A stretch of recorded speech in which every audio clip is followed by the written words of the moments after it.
Praise the Lord. கர்த்தருடைய பிள்ளைகளே, இந்த காலை வேளையிலே நான் உங்களை சந்திப்பதிலே மற்றற்ற மகிழ்ச்சி அடைகிறேன். கர்த்தர் தாமே ஒவ்வொரு நாளும் உங்களை தேற்றும்படியாகவும் உங்களோடு சம்பாஷிக்கும்படியாகவும் எனக்கு கொடுத்திருக்கிற கிருபைகளுக்காக நான் அவருக்கு நன்றி செலுத்துகிறேன். இன்று மத்தேயின் புஸ்தகம் 8ஆம் அதிகாரம் 1ஆம் வசனத்திலிருந்து நாம் வாசிப்போம். அவர் மலையிலிருந்து இறங்கின போது ஆண்டவர் தாமே ஊழியம் செய்கிற நாட்களிலே ஒரு மலையின் மீதிருந்து இறங்குகிறார். ஜனங்கள் அவருக்கு திரளான ஜனங்கள் அவருக்கு பின் சென்றார்கள்.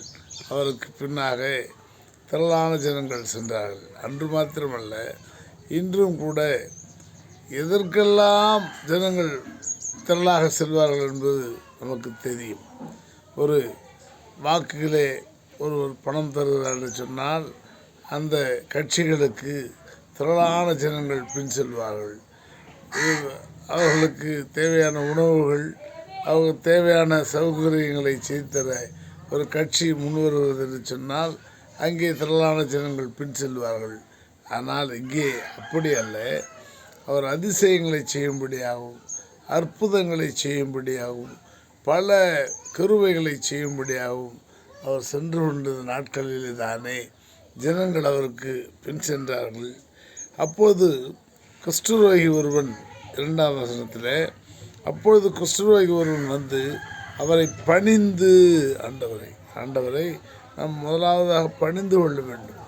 பணிந்து அவரை போற்றி அவரை புகழ்ந்து, அப்பொழுது பணிந்து, ஆண்டவரே உமக்கு சித்தமானால் என்னை சுத்தமாக்க உம்மால் ஆகும் என்றார். அல்லேலூயா.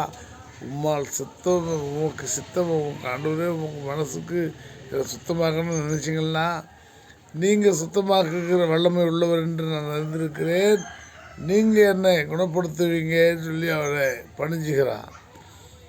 இயேசு அவனுடைய நம்பிக்கை, அவனுடைய விசுவாசம் அவனுக்குள்ளே இருக்கிறத பார்த்து இயேசு தம்முடைய கையை நீட்டி அவனை தொட்டு, எனக்கு சித்தம் உண்டு, சுத்தமாகு என்றார். அல்லேலூயா.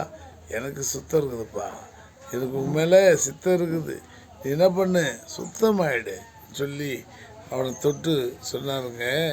உடனே குஷ்டரோகம் நீங்கி. குஷ்டரோகன்றது சாதாரண ஒரு வியாதி அல்ல, அது தீர்க்க முடியாத வியாதி. அப்பேற்பட்ட வியாதியையும் தீர்க்கக்கூடிய வல்லமை உள்ளவர் தான் ஆண்டவராகிய இயேசு கிறிஸ்து ரட்சகர். உன் வாழ்க்கையிலே உனக்கு குஷ்டரோகம் போன்ற சூழ்நிலைகள் இருக்கிறதா?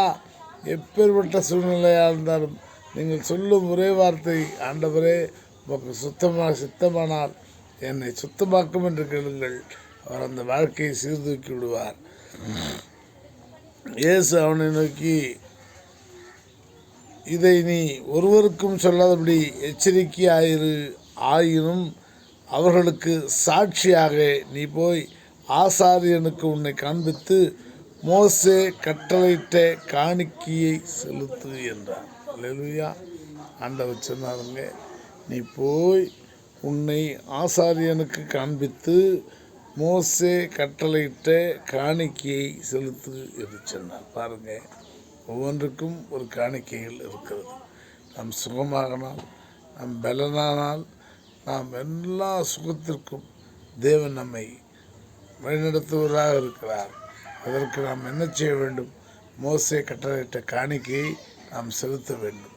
என் அன்புக்குரியவர்களே, அநேகர் என்னுடைய சபைகள் அல்ல, என்னுடைய சபையை சார்ந்தவர்கள் அல்ல, எனக்கு அன்பான நண்பர்கள், எனக்கு அன்பான சகோதரிகள், எனக்கு அன்பான சகோதரர்கள்